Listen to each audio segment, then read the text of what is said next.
चार धाम का सुख एक बार में ही मिल गया। आज जब मंदिर गई तो सुमन जी तो बहुत खुश थी, क्योंकि आज उनका चार धाम यात्रा पर जाने का सपना जो पूरा होने जा रहा है।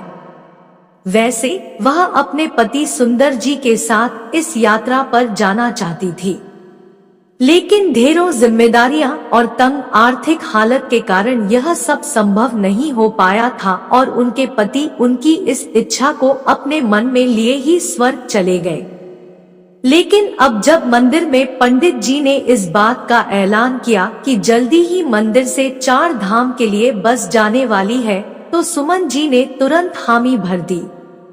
बस एक समस्या थी, तो वह यह है कि यात्रा पर जाने के लिए जितने रुपयों का इंतजाम करना था उतने पैसे उनके पास नहीं थे।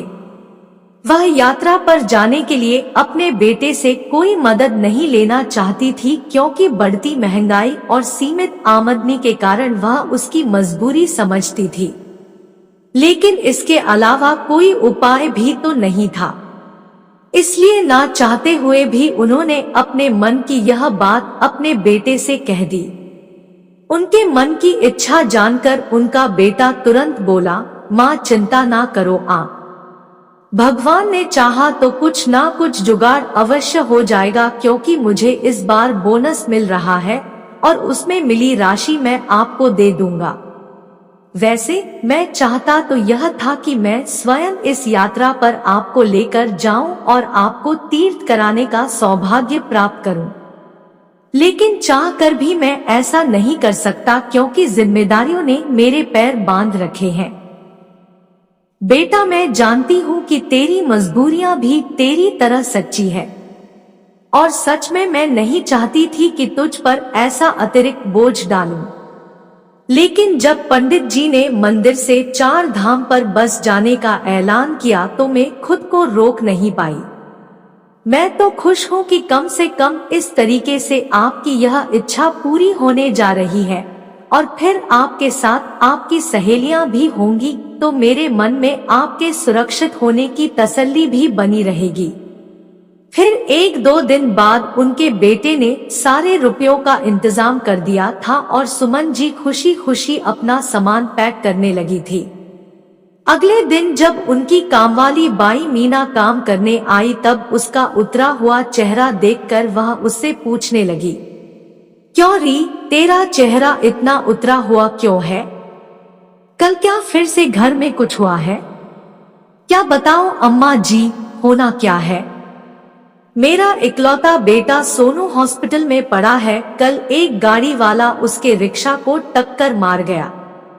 डॉक्टर कह रहे हैं कि प्राइवेट अस्पताल में दिखा दो तो शायद ठीक हो जाए। अब 150 की बात होती तो कुछ जुगाड़ कर लेती, लेकिन यहाँ तो हजारों की बात है। इतना कहकर वह रोने लगी। उसकी बातें सुनकर सुमन जी अचानक सोच में पड़ गई और फिर वह तुरंत अंदर गई और अपने बैग से रुपए निकालकर उन्होंने मीना को दे दिए। माँ, यह क्या कर रही हो? आपको पता है कि आपको तीर्थ यात्रा पर भेजने के लिए मैंने कितनी मुश्किल से इन रुपयों का इंतजाम किया है, और आप इन पैसों को मीना को दे रही हो? पास बैठा उनका बेटा उनसे बोला, मैं जानती हूँ बेटा कि तूने बहुत मुश्किल से रुपयों का इंतजाम किया है, लेकिन मेरे तीर्थ पर जाने से ज्यादा मीना के बेटे सोनू का ठीक होना जरूरी है। मेरा क्या है, आज मरी तो कल चौथा, लेकिन सोनू के आगे तो उसकी पूरी जिंदगी पड़ी है।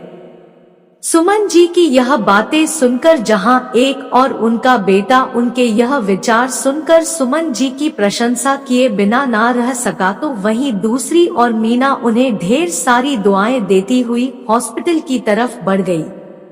और सुमन जी को मीना की मदद करके बहुत अच्छा लगा। उनको ऐसा महसूस हुआ उनकी तीर्थ यात्रा यही हो गया। दोस्तों, किसी तीर्थ स्थल पर जाने से भी बड़ा है कि किसी मददगार की मदद करना। तीर्थ पर जाकर चाहे भगवान खुश हो ना हो, लेकिन किसी की मदद करके भगवान को खुशी जरूर मिलती है। अगर कहानी अच्छी लगी हो तो वीडियो को लाइक और शेयर करें। साथ ही चैनल पर नए हैं तो चैनल को सब्सक्राइब जरूर कर ले ताकि ऐसी ही वीडियोस आपको मिलती रहे।